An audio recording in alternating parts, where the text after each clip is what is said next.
योगी जी हमारी बात सुनो, योगी जी हमारी बात सुनो। इस एजेंसी पे इसलिए सवाल उठ रहे हैं क्योंकि 2017 में भी इस एजेंसी ने परीक्षा कराई थी, तब भी पेपर लीक हुआ था। और एजेंसी में जिन लोगों की भी संलिप्तता हो, अब वो तो जांच का विषय है, वो बाद में ही पता चल सकता है जब सरकार इस पे जांच करवाए। इस एजेंसी ने 2017 में पेपर करवाया दरोगा भर्ती का, तब भी पेपर लीक हुआ।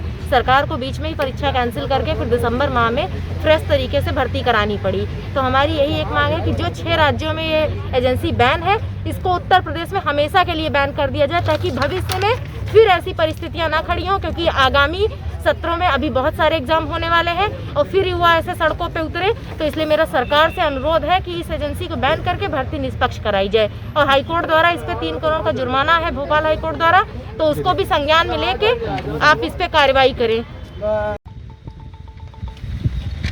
हम सब लोग यहाँ पे यूपीएसआई अभ्यर्थी हैं, सारे लोग इकट्ठा हुए हैं और हम लोग लगातार 21 तारीख से प्रदर्शन कर रहे हैं। हमने जगह जगह जो भर्ती प्रक्रिया में धांधली हुई है 95-34 में, इस चीज़ को लेके डिप्टी सीएम ब्रजेश पाठक जी, केशव मौर्य जी, उसके बाद जनता दरबार में गए हम लोग सीएम साहब के यहाँ, भर्ती बोर्ड को ज्ञापन दिया। उसके बाद अभी भी कोई सुनवाई नहीं हम लोग की हो रही है, तो हम लोग धरने पे बैठे हुए हैं यहाँ पे। हमारी एक ही मांग है कि इस भर्ती में निष्पक्ष तरीके से जांच करके आप जो आगे सोल्यूशन आपको सही लगे, आपको री एग्ज़ाम कराना है री एग्ज़ाम कराइए या निष्पक्ष तरीके से भर्ती कराइए। हमारी यही मांग है क्योंकि इस भर्ती में जब से पेपर स्टार्ट हुआ था नवंबर माह से, तभी से आए दिन लीकेज की खबरें आ रही थी कि आज यहाँ पे STF ने इनको पकड़ा, उनको पकड़ा। उसके बाद में 14 अप्रैल को जब रिजल्ट आता है तो उन लोगों का नाम भी है इस पे, हमारे पास पर्याप्त सब एविडेंस भी हैं। अब ये तो उन लोगों के एविडेंस है कि जिनका पकड़ा गया, जो पकड़े गए, जिनका लीक हुआ। बाकी ऐसे 95-34 सीटों पे ऐसे लोग बैठे हुए हैं कि जिनके बारे में हमें पता ही नहीं है कि जब वो सरकार जांच करेगी तभी ये चीज़ सामने आ पाएगी। इसीलिए हम सारे लोग यहाँ पे इकट्ठा हुए हैं क्योंकि ये हमारे भविष्य के साथ खिलवाड़ हो रहा है और इस उत्तर प्रदेश की 23 करोड़ जनता के साथ आने वाले टाइम पे बहुत बड़ा मजाक होगा कि ऐसे करप्टेड दरोगा आएंगे जो 15 से 20 लाख रुपए देके सीटें खरीद रहे हैं। धरना प्रदर्शन यहाँ पे कर रहे हैं? हम जितने लोग हैं सब लोग बाहर से आए हुए हैं। बाहर कहाँ से? उत्तर प्रदेश के अलग अलग जिलों से हैं हम लोग। सर मैं आशुतोष मिश्रा और मैं प्रतापगढ़ से आया हूँ। सर मैं आपको बताऊँ, यह भर्ती प्रक्रिया स्टार्ट होती है 1 अप्रैल से, 1 अप्रैल 2021 से, और फॉर्म 1 अप्रैल से स्टार्ट होता है, 15 जून तक चलता है।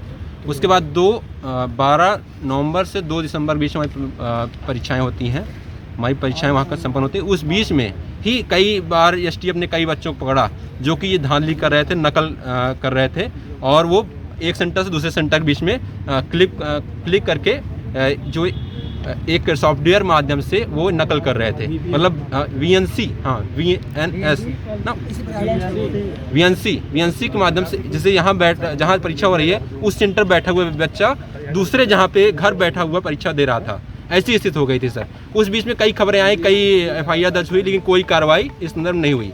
उसके बाद हमने हाईकोर्ट में याचिका दाखिल की, कुछ कार्रवाई हो जाए, वहाँ भी नहीं हुआ। फिर हमने रिजल्ट का वेट किया कि रिजल्ट आने पर हो सकता है भर्ती बोर्ड जो ज्ञापन दिया, हमने कई बार एक ज्ञापन दिया उनको कि कुछ कार्रवाई करें, सर जो धांधली हुई इसको हटाएं, बच्चों को हटाएं उनको, लेकिन भर्ती बोर्ड ने कुछ नहीं किया और उन्होंने रिजल्ट प्रकाशित किया 14 अप्रैल को। रिजल्ट आया, हमने देखा उस रिजल्ट में 121 कट ऑफ जाती है अनरिजर्व की, जो कि बहुत हाई थी।